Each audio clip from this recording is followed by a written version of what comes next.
Hey everybody, it's Zach Emily from InBuzz Group. I'm here with Jeanie Giesler, one of my partners at InBuzz. She was COO at Diversified Insurance for over 5 years, and she did a lot of the planning and a lot of the resource management here at the agency. And what I want to do is take a minute and just ask her how they found the resources to kind of get started and what that looked like to begin with. So I guess first question I kind of want to ask you, Jeanie, is, where did Diversified kind of start the journey of jumping into digital marketing? Sure. I think that's one that's always a great question for any agency is to where do you really begin? And I think what we actually did is we took a look at, we knew we had to be in this space. We just didn't know how to get there.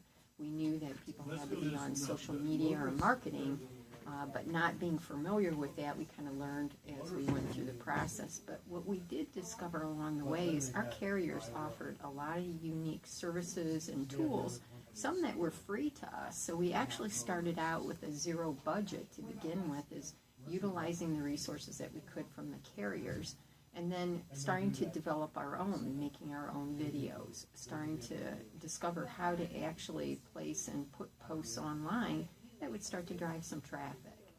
So for us, it was kind of a journey of building, and then until we got to the point where we had saved some resources and knew we wanted to make an investment in some different marketing platforms then. Okay. And next question I want to ask is, a lot of the agents we talk to know that we used HubSpot and we use Salesforce, and they look at some of the price tags of these software, these products, and it is a little scary. Sticker shock. Yeah, definitely.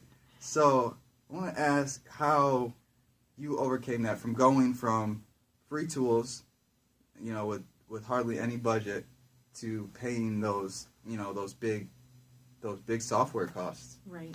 I think number one, too, we did take a look at what our carriers offered us. There is a lot of times co-op dollars that we've never utilized with certain carriers. So what we did is look at how we could have good conversation with our carriers where we wanted to grow with and have that conversation with them. So a lot of times we were able to use resources that were allocated to us that we've never been able to utilize before, using that co-op money to maybe put that towards some of those costs with it. But actually, when you think about it, just like everybody does strategic planning for their businesses, you have to think of this in the very same manner. Make very strategic marketing plans for your marketing and social media and digital plans. Because if you don't invest in that, just like if you won't invest in computers in your business, you're not going to get the results you need. So we knew that this was a cost we had to start to build into our business model, and we did do that. Okay. And last question I have for you, you mentioned, one of the key things you mentioned was we had to invest in this, that you knew that this is what you wanted to put your money into. And so, just for the strength of the agency, what was the driving point? You could have went out and probably used that money to maybe pick up another producer or to pick up another CSR or, run more billboards or any other type of advertisement. So what was the kind of the driving point to we need to invest into this type of technology or marketing? Right, and I think that's a valid question, and I think it's a tough question that a lot of us are afraid to answer honestly.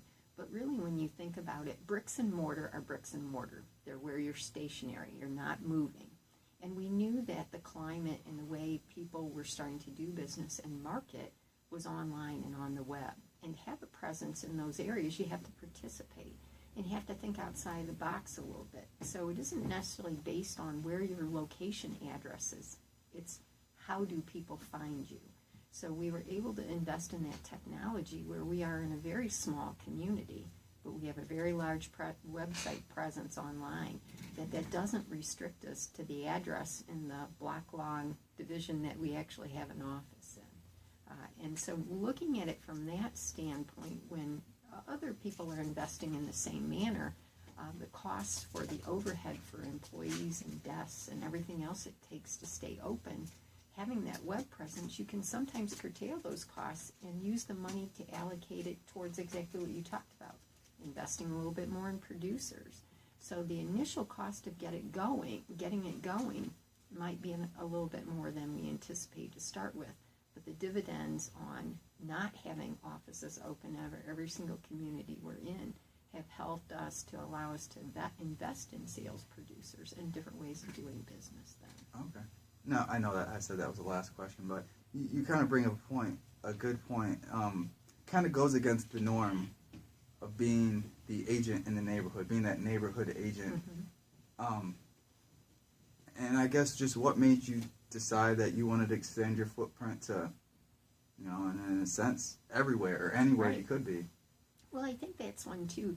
It is a global society anymore, and boundaries are not quite the same that they used to be. And your ability to do business outside of your 50-mile radius is one that it is very real. And all of us have actually purchased products and services from that very same manner. As Google is our friend, and it is our go-to. Right. It's like the encyclopedia. That's where you go to find things. And being in that area where you can be found is, number one, vital to any business anymore. Being able to be found and that ability also then to capitalize once you make a little bit of a footprint there, that you can keep your presence known. And I think it does boil down to the fact, too, is you don't necessarily have to sit right across the desk from somebody, but if you ask for that, there are a lot of tools and technology. Join Me is a great example. Is you and I can have a great conversation via webcam. Well, that's all the time we have today. Jeanie, I thank you so much for to sit down and talk to me. I know this is a little bit longer video than what we usually do, but I mean, it was just great. It was some great advice, some great information, and I'll continue this conversation with Jeanie. So if any of you have any questions or comments, feel free to drop them in the comment section below, and make sure that you like this video and subscribe. We're going to keep bringing you videos and more interviews to come, so look out for them. Remember to subscribe. Thanks. Thanks.